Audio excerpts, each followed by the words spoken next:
E aí, já deu pra sentir o dedo do Ancelotti? Lá ele! Hoje vamos falar um pouquinho de Brasil 5, Coreia do Sul 0. Meu nome é Fernando, este é mais um Zona Mista. Curte esse canal, compartilhe, comenta. Você que não é inscrito, se inscreva. Você que já é inscrito, leve para os seus amigos, compartilhe, curta, comente e ajude a comunidade a se engajar e crescer cada vez mais, beleza? Hoje a gente teve a seleção brasileira dando um show pra cima da Coreia do Sul. E antes de falar das escalações, do jogo e das estatísticas, eu quero deixar uma coisa bem clara. Vi muita gente da imprensa chamar esta Coreia do Sul de cachorro morto, de bêbado, de time muito fraco. Vamos deixar uma coisa bem clara. O time da Coreia do Sul é um time ajeitado. Não é time que vai pra Copa pra passear, pra gente fazer um comparativo. A Coreia do Sul não é Togo lá em 2006, que foi pra Copa só pra passear, ou África do Sul em 2010. Só foi porque era literalmente um mandante. O time da Coreia do Sul é arrumado. Não é uma seleção muito forte que vai dar muito trabalho quando ela for enfrentada num amistoso. Mas é um time arrumado. O time da Coreia do Sul tirar a Alemanha na Copa de 2018 da Rússia, num grupo que tinha México, Suécia, Alemanha e Coreia do Sul. O time da Coreia do Sul, num grupo que tinha Portugal, Coreia do Sul, Gana e Uruguai, tira o Uruguai, por exemplo. É um time arrumado, é um time ajeitado, é um time que tem suas reservas técnicas.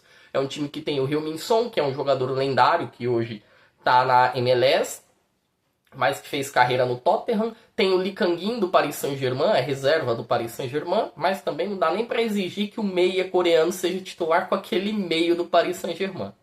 Tem o Hyun Chan, que é do Wolverhampton, e tem o Kim Min-jae, do Bayern de Munique, ex-Napoli, muito bom jogador também. Tá? Essas são as maiores reservas técnicas da Coreia, mas que tem um time arrumado, um time ajeitado. Eu esperava que o Brasil ganharia o jogo? Eu esperava. O meu palpite era um 3-4-0. Acho que um 5 subiu o tom. E foi muito bom até para o Brasil mostrar algumas coisas. Vou deixar a escalação do Brasil aqui. O Brasil que vem com Bento no gol, Vitinho na lateral direita, Douglas Santos na lateral esquerda, Gabriel Magalhães e Éder Militão fechando a linha de 4 na zaga. No meio campo o Brasil tem Casimiro, que está jogando muita bola, Bruno Guimarães, que hoje jogou demais, e na frente tem Estevão, Matheus Cunha, Rodrigo e Vini.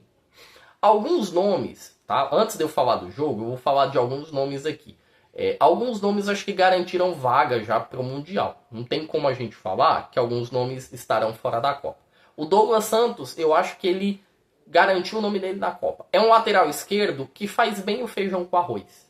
Não é aquele cara que é Roberto Carlos, que vai avançar que nem louco, que defendendo é um Paulo Maldini, que consegue inverter jogo com uma qualidade absurda. Não, mas ele é um lateral que faz bem o feijão com arroz. Pô, Fernando, você tá falando de um lateral que faz bem o feijão com arroz, mas a gente teve Roberto Carlos, a gente teve Marcelo. Então, dá uma diminuída. Por quê? Porque o tempo passou e a nossa safra de jogadores não é igual àquela safra monstruosa que a gente teve. Pelo menos o Douglas Santos estará na Copa do Mundo. Outro nome que eu acho que ganhou pontos e vai estar, e é uma certeza, é o do Estevão.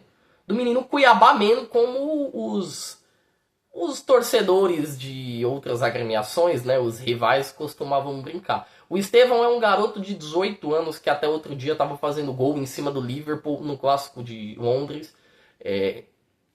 O Estevão marca 2 gols com a camisa da seleção. Não são os 2 primeiros gols, mas ele marca 2 gols. A última vez que um jogador de 18 anos fez 2 gols na mesma partida com a seleção brasileira foi o Coutinho. E eu não tô falando do Felipe Coutinho, eu tô falando do Coutinho lá da época do Pepe e do Pelé. A gente tá falando de mais de 6 décadas atrás. É algo muito grande, é algo gigantesco. O Estevão talvez não seja o segundo melhor jogador geracional desse século. A gente teve o Neymar, a gente teve outros grandes jogadores geracionais do século. Tá? Neymar, Felipe Coutinho, o próprio Casimiro. Mas eu vejo que o Estevão não está muito longe de ser um grande jogador geracional. Acho que ele fez uma ótima escolha em ir para o Chelsea. Muita gente questionou porque ele não foi para o Real, porque ele não foi para um City, porque que ele não foi para um Barcelona. E a resposta está no Endrick, que é um jogador que eu vejo muita qualidade, muita competência, que tem uma qualidade acima do normal, mas que no real não consegue jogar, o cara não consegue entregar, porque você vai olhar como é que o Endrick vai ser titular do Real se o camisa 9 dos caras é o Mbappé. Como é que o Endrick vai ser titular do Real se do lado do Mbappé tem o Vini Júnior? Aí olha pro banco, tem o Gonzalo Garcia, que não é melhor que o Endrick, mas tá farmando gol, cara. Aí olha pro outro lado, tem o Rodrigo da seleção também. Então, acho que quando você tem talento, não basta só você ter talento. Acho que as suas escolhas dizem muito bem como vai andar a sua carreira. Outro nome que, pra mim, garantiu vaga na Copa, outros dois nomes, é o Bruno Guimarães e o Casemiro. O Casemiro, ele já ia começar jogando com o Ancelotti, porque o Casemiro jogou muito tempo com o Ancelotti. Ponto. Tá? Jogou um certo tempinho, não é muito tempo, mas jogou um certo tempo. E o Ancelotti conhece o Casemiro. Então é cobra do Ancelotti. Outro nome é o Bruno Guimarães, que desde que o Ancelotti chega vem fazendo boas participações ali com a seleção brasileira, cada vez mais robusto na sua apresentação, dentro da sua função, que é ligar jogo, interligar jogo e ajudar o Casemiro na marcação. O Brasil tem dois jogadores de muita pegada no meio de campo e de muita qualidade no passe. Então, esses jogadores eu vejo garantidos já na Copa. Vini, Rodrigo, essa galera, tá? Gabriel Magalhães, Militão, não vou nem falar porque essa galera já tá garantida há muito tempo. Eles são praticamente a espinha dorsal do que é a seleção brasileira. Todo mundo olha pro Brasil e já vai dizer, eu conheço o Brasil com Alisson, com Magalhães, com Militão, eu conheço o Brasil com Vini, eu conheço o Brasil com Rodrigo. Com pelo menos esses 5, então a gente já sabia o que ia acontecer.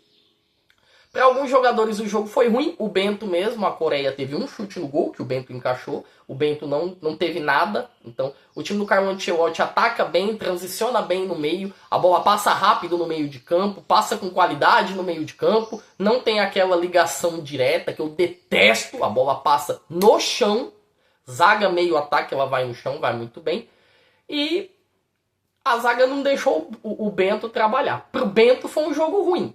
Porque a gente tem a certeza do Alisson, talvez o Ederson jogando e muito provavelmente um terceiro goleiro que atue mais com pênaltis, que foi o que o Ancelotti falou. Esse terceiro goleiro pode ser o Hugo, esse terceiro goleiro pode ser o Cássio, esse terceiro goleiro pode ser qualquer um. O Bento precisa entregar mais se ele quiser. Por exemplo, o Hugo já vai ter uma ótima chance porque o Brasil vai pegar uma seleção muito mais qualificada que a Coreia, que é o Japão. O Japão tem Takefusa Kubo, o Japão tem Daichi Kamada, o Japão tem Sugawara, o Japão tem Doan, o Japão tem um time bem qualificado comparado às outras seleções asiáticas. Bom, outra coisa, houve muita gente falar da preparação do Brasil. Eu considero que ainda falta, como eu falei, mas em algumas posições eu vejo que não tem ninguém no mundo acima do Brasil. Quem que vai ter zaga melhor que a nossa? Cara, a gente tem o titular do Real Madrid, que é o Militão, a gente tem o titular do Arsenal, que é o Magalhães, jogando muita bola, que o Real Madrid tá de olho também, o PSG tá de olho também, e a gente tem machucado ainda o Marquinhos, do PSG, que é zagueiro simplesmente do campeão europeu. Não vou falar de Beraldo, que é outra brincadeira, não vou falar de Thiago Silva, não, mas pelo menos esse núcleo de 3 zagueiros o Brasil tem e contempla muito bem. Vamos falar de atacante? A gente tem o Estevão, que é um garoto da geração que tem muita qualidade, é muito bom de bola, é diferente, tem qualidade, é marcador, é goleador, é muito qualificado no X1, tem muito talento. Você vai olhar para o outro lado, tem o Vini, cara. O Vini é titular do maior time do mundo, o Real Madrid. Não está entregando o que deveria? Não está entregando o que deveria. Ainda pode entregar mais? Com certeza pode entregar mais. Mas você olha do lado, tem o Vini. Você olha do outro lado, tem o Rodrigo. Fora os que estão no banco. A gente tem o João Pedro do Chelsea, que é um ótimo atacante. A gente tem o Rafinha do Barcelona, que é um baita de um atacante. Não é porque está jogando no Barça. O Rafinha é um baita de um atacante desde que jogava no Leeds. O Matheus Cunha, um baita jogador também, que eu acho que talvez nem chamado seja. E nessa brincadeira a gente ainda tem outros bons atacantes, como no caso Pedro, que é um camisa 9 de muita qualidade. O Caio Jorge está numa fase maravilhosa. A gente tem o Endrick, que nem jogar essa Copa provavelmente vai, porque fez uma escolha de carreira errada e no momento ele não consegue jogar. A gente tem o Vitor Roque, que está num momento maravilhoso. Então, jogadores para ataque e para zaga, acho que o Brasil tem e tem para muito. Tem pra muito. No gol eu acho que o Brasil tem bons goleiros. Acho que existem outros melhores. Mas eu ainda vejo que o Brasil tem uma reserva boa de talento.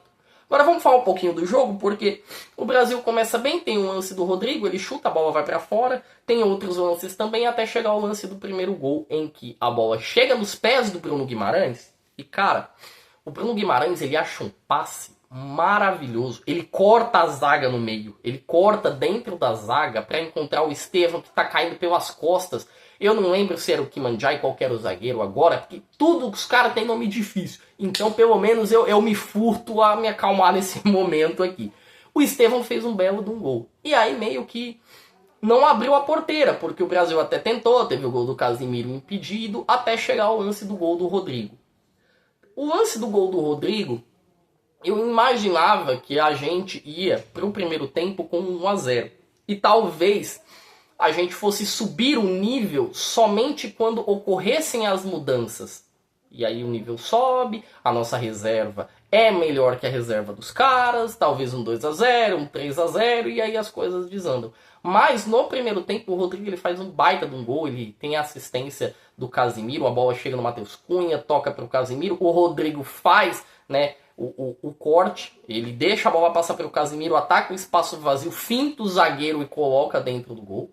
Com 1 minuto do segundo tempo, o Estevão vai muito bem, rouba a bola do Kimandjai, que não sei se ele tentou dar uma caneta no Vini, no Estevão, se ele tentou cortar o Estevão da jogada, mas não teve muita sorte o zagueiro coreano não. É bom de bola, mas meio que não fez uma boa partida. O Estevão tirou a bola, né, efetuou o desarme, saiu na cara do gol, 3-0. Tem um lance que a bola chega no pé do Vini Júnior, que solta pro Rodrigo no quarto gol, que é muito bom também. Muito bom. Achei uma jogada de triangulação rápida, muito boa, muito qualificada, com a cara do Ancelotti. E principalmente a questão do quinto gol. O Brasil estava sendo atacado, teve uma falta para a Coreia do Sul, a bola chega nos pés do Matheus Cunha, que acha o Vini em profusão, né? Ele estava em profusão, saiu do campo de defesa para o campo de ataque, ganhou na corrida, tirou o zagueiro da Coreia do Sul no quinto gol, e aí fez o 5-0. Não tem o que falar. O time da Coreia não é a França, mas o time da Coreia não é a Somália também. Como eu falei no começo do vídeo. É um time que tem sua certa reserva de qualidade técnica. Ponto. Acho que o Brasil, cada vez que as convocações estão acontecendo, muita gente está reclamando. Eu vi gente reclamando, por exemplo, de porque convocaram o Bruno Guimarães.